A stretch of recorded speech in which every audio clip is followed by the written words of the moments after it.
지난해 초호황기를 보낸 조선업계가 올해는 상황이 녹록지 않습니다.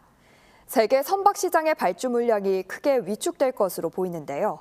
미국 트럼프 행정부의 무역 정책이 대외 변수로 작용할 수도 있습니다. 보도에 박중관 기자입니다.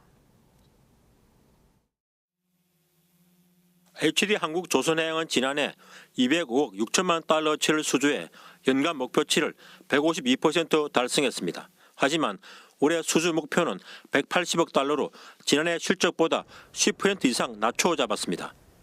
한국수출입은행 해외경제연구소도 올해 세계 선박 발주량이 지난해보다 32%가량 줄어들고 국내 수주액도 10% 적은 320억 달러 수준으로 예상했습니다.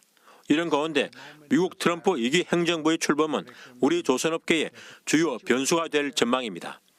중국 조선업과 해군력에 대한 견제를 내세운 트럼프 대통령의 강경한 대중국 정책이 국내 업계에는 반사 이익으로 작용할 수 있습니다.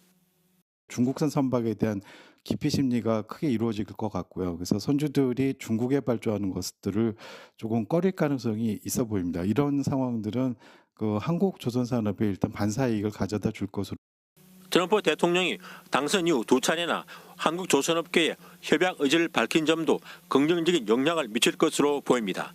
특히 연간 20조 원 규모인 미국 해군 함정 MRO, 즉 유지, 보수, 정비 분야에서 협력을 기대하고 있습니다. 한화오션이 지난해 2건의 사업을 따냈고 HD현대중공업도 올해 2세척 정도의 미군 함정 MRO 수주 계획을 밝혔습니다. 미국과의 해양 방산 협력에 K조선의 역량이 필요한 시점이라는 데 주목하고 있습니다. 미 해군 및 미국 함정건조조선소와의 협력 방식에 대해 세부적인 전략과 계획을 세우고 있습니다.